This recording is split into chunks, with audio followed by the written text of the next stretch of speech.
Sometimes interviews cross a line. What begins as promotion can turn into confrontation when questions become personal, insulting, or deliberately provocative. Kiss vocalist Paul Stanley faced a different kind of jab during a press event. A reporter suggested that the band members were no longer young enough to perform with the same energy as before. Stanley responded instantly with a clever comeback, implying that criticism often comes from envy. The remark drew laughter from the crowd and effectively shut down further ridicule. Guys, you know spring chicken's under that makeup. Do you feel older since your last tour? It's very unflattering to be jealous. Throw her out. I'm sure you would look much more refreshed if you tried some makeup too. Not all reactions were humorous. Metal legend Ronnie James Dio showed clear irritation when repeatedly questioned about his height. What began as a casual inquiry turned into persistent teasing. How tall are you? You're pretty short, huh? No, I'm actually 7'9". You look so I short. can't believe that you didn't realize that. You always seem so much Small, bigger. Not short, so don't me off or you won't get a good interview. No, I'm not saying that it's Well, a bad you said I thing. was short. That pisses No, me but off right away. how old are you anyway, Rodney? Ronnie. Ronnie? Yeah. I'm Well, you're really stepping your foot in this one, aren't you, mate? You- Look, if you want me to beat the out of you, I'll be more than happy to. No, I That's don't- what you I don't- want me I to don't do. want you to. Let's just clear the room and I'll kick your ass for you. If that's what you want, no problem for me. No, I don't. I'm I don't good want at that. I don't want that. I'm just asking. Fine, let's go. Come on out. Thank you very much. Former Skid Row singer Sebastian Bach also bristled at comparisons. When a journalist suggested his band sounded similar to Poison, Bach took it as a slight against Skid Row's heavier image. Do you think that Skid Row, Monkey Business, or AT Life sounds like Poison? Take that as an insult. But it's hard music, right? And you shared a lot of the You same think Poison fans. is hard Yeah, music? you shared a lot of the same fans, Did you man. see Pantera open up for us? Yes, I Do you did. think And the Killer Pantera Dwarfs played with tour. Skid Row? No, but Pantera it's the never went on same tour fans, with though, Poison. because you shared a lot of the same fans. I don't Of course you agree. did, man. There's a lot of people went and saw Poison and Skid Row. This is over. This. You don't think you share the same fans? I don't care. I'm on Broadway. I don't want to talk about Poison. All right? All right, man. That's cool. Bye. Motley Crue bassist Nikki Sixx had an even shorter fuse when asked who was the better band, his own or Poison, fronted by Bret Michaels. Given the long-standing rivalry between the groups, the question struck a nerve. Sixx delivered a blunt response on live television, forcing producers to scramble to censor the broadcast. Who rocked harder in the 80s, Motley Crue or Poison? Who? Thanks for joining us. What an asshole. Oh, gotta bleep that one. Thank you, guys. Queen guitarist Brian May appeared visibly drained during a European interview. Technical problems delayed the conversation, and when the host attempted to show unrelated footage, May grew impatient.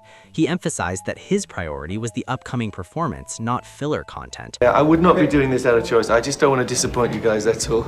I mean, really, I need to sleep. Listen, do you want to do an interview about the show or what we're doing? Because this is really wasting time. Okay. You know, I'm sorry to be difficult, but, you know, we're all trying to do as much as we can here. You sure you want to do this? Okay, let me just ask, to be honest to you, your manager also told me this, but I'm very much upfront. Listen, we have like 3 minutes left. If you Okay. want to do an interview, but I don't want to be watching bits of tape. It's ridiculous. Look, I'm sorry. It doesn't work. I'm sorry, guy. I got it. What matters to me tonight is the show. The Bee Gees, Barry Gibb, Robin Gibb, and Maurice Gibb endured a famously hostile talk show appearance with comedian Clive Anderson. Anderson peppered them with sarcastic remarks about their voices and image. Initially, the band tried to play along, but the relentless tone eventually drove them to walk off mid-interview, leaving the host alone on stage. What was that?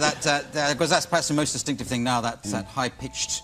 Oh, the falsetto. That's it, yes, yeah. Were you working with Mickey Mouse at the time? Or was Minnie. Yeah. No, he got his voice from me, I'm afraid. Yeah, because I didn't realise you were real brothers. I think you were sisters, actually, Yes. but Well, I thought we were coming to that in a few minutes. Before we became the Bee Gees, we were lay tossers. Yes. Which we thought was... You'll always be late tossers to me, but I don't know. I can't even remember We had one at why. the same time called Don't Forget to Remember, which was a... I've forgotten that one. But, Yeah, we thought you might. yeah, no, of course. We're getting on like a storm, aren't we, Clive? Yes. In fact, I might just leave. Yeah. Oh, I've never had anyone walk out before, but... Well, we are a tosser, pal. So anyway, everybody. This is a setup. Oh, well, I guess I better join them. Outside formal interviews, paparazzi encounters can be even worse. Foo Fighters frontman Dave Grohl was approached at an airport with trivial celebrity gossip questions while trying to travel. He declined to engage, clearly annoyed by the intrusion. Dave, what do you think about Katy Perry and Russell Brand getting married? People that aren't f***ing journalists. Journalists, come on, Dave. Be nice. A far more serious incident involved Coldplay singer Chris Martin. A photographer congratulated him on fatherhood shortly after his wife, Gwyneth Paltrow, had suffered a miscarriage, a deeply painful subject. Martin reacted with anger, confronting the photographer for the lack of sensitivity and demanding respect for his family's privacy. Congratulations, Chris. Get the fuck out of here, man. Have some respect. Jesus. Have some respect. Have some respect. What are you doing? Hey, Chris, thanks for the video. You give it back to him or this door's getting broken. Give the camera back to him. You jerk. Listen, man, you gotta have some respect. What a jerk you are. You're supposed to be a father.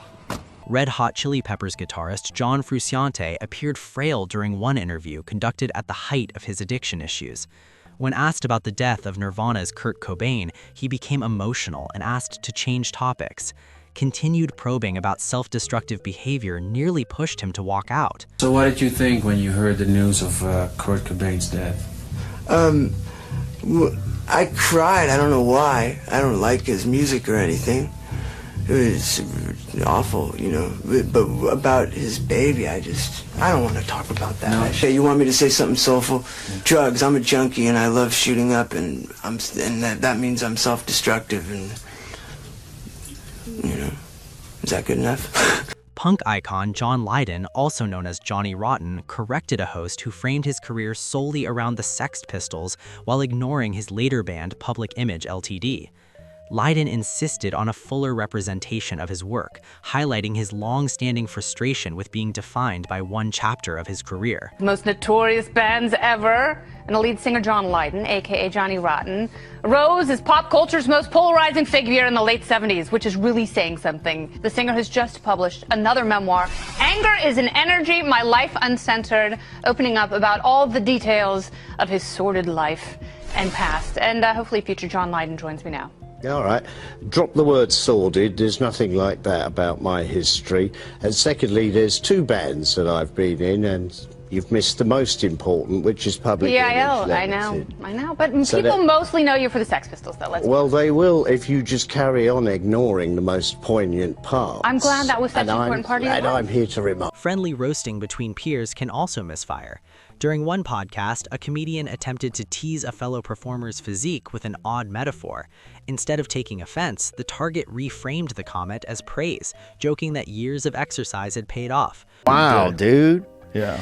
You look like one of those turkeys when they tie it up and it gets all like kind of like lined out. What? You know what I'm talking about? When they put that rope around that the ham and it's got all the my six-pack. Yeah. Damn. It's called working out, son. Yeah. Not all confrontations stay lighthearted. During a live stream, one guest repeatedly needled a former heavyweight champion with jokes about age, fitness, and past habits. Observers could sense the mood darkening. Another participant even warned him to stop before things escalated. Like that. You were heavy for a while, champ. I did, not running. Stem cell research. That's what it is, stem cell. Okay. And that's how you got in shape, though? Yes. You running a lot, Mike? Yeah, on the treadmill. Treadmill. I bet you're huffing with the feet. The treadmill. How many of those you smoke a day, you think? 5? Around 50. Finish them. No way, bro. You won't finish it. That's why it is, you don't finish them.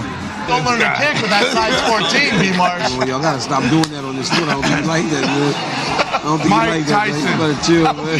I don't think you like that, man. He'll get mad at you, bro. And then once he gets mad, it's over. You forget it's on the grill, and that black, that's me. I'm done. I'm overcooked back. DC's crashing. You done.